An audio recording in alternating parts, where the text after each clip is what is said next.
നല്ല മഴയായതിനാൽ പാചകം ഞാൻ അകത്തേക്ക് മാറ്റിയിരിക്കുകയാണ്. ഇന്നൊരു വെജിറ്റബിൾ ഫ്രൈഡ് റൈസാണ് ഞാൻ തയ്യാറാക്കാൻ പോകുന്നത്. സാധാരണ ഫ്രൈഡ് റൈസിന് അരിയുടെ ഇരട്ടി വെള്ളം വെച്ച് വേവിച്ച് വറ്റിച്ചെടുക്കാറാണുള്ളത്. ഇത് നമ്മൾ സാധാരണ ചോറ് വെക്കുന്നത് പോലെ വെച്ച് വടിച്ചെടുക്കാനാണ് പോകുന്നത്. അതിനായി വെള്ളം തിളയ്ക്കാൻ അടുപ്പത്ത് വെച്ചിട്ടുണ്ട്. അല്ലെങ്കിൽ ഉപ്പ് ചേർക്കാം ആവശ്യത്തിന്. ഉപ്പ് വെള്ളത്തിൽ നല്ല രുചിക്കുന്ന രീതിയിൽ ഉപ്പിടണം. കാരണം ചോറിൽ പിടിക്കേണ്ടത് ആവശ്യമാണ്.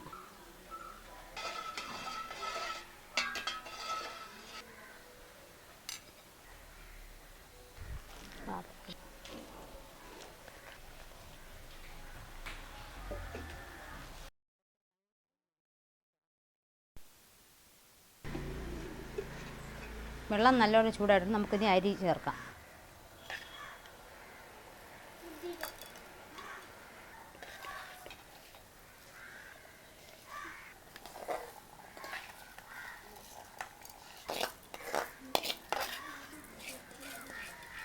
അരി നല്ലപോലെ വേകാനാണെങ്കിൽ ഒരു 3/4 വേകാകുമ്പോൾ വടിച്ച് എടുക്കണം. അരി വേകുമ്പോഴേക്കും അതിനാവശ്യമായ വെജിറ്റബിൾസ് വഴറ്റിയെടുക്കാം.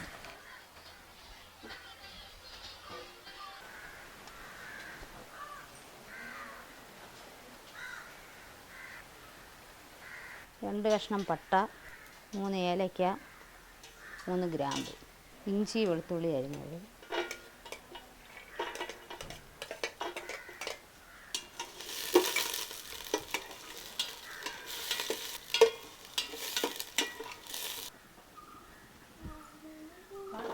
സവാള, പച്ചമുളക്.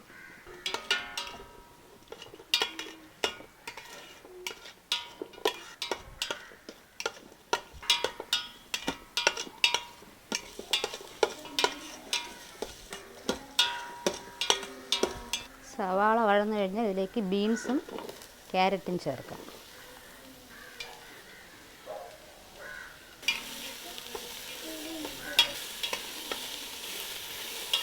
പച്ചക്കറിയിലേക്ക് അല്പം ഉപ്പ് ചേർക്കാം. കുറച്ച് കുരുമുളക് പൊടിയും കൂടെ ചേർക്കണം.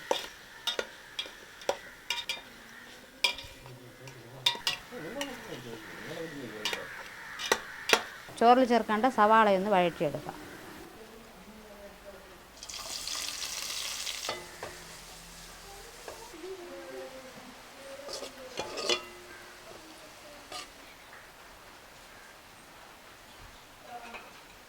ഇതേ നെയ്യിൽ തന്നെ കശുവണ്ടിയും കിസ്മിസും വറുത്തെടുക്കാം.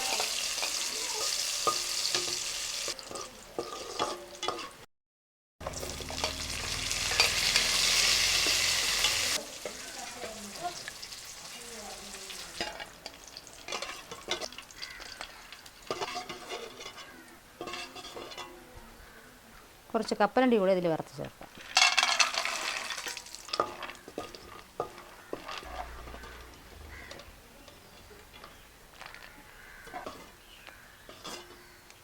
വെജിറ്റബിൾസ് വെന്തിട്ടുണ്ട്. നമുക്കിതിലേക്ക് റൈസ് ചേർക്കാം.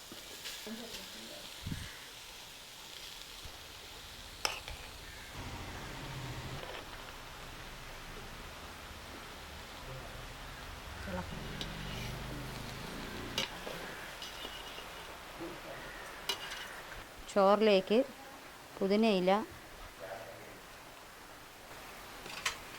വറുത്ത സവാള, കശുവണ്ടി, മുന്തിരി ഇതെല്ലാം ചേർത്ത് ചെറുതീയിൽ കുറച്ച് നേരം അടച്ച് വെച്ച് വേവിക്കാം. കുറച്ച് ചെറുപ്പഴം കൂടെ ഇതിൽ ചേർക്കുന്നുണ്ട്.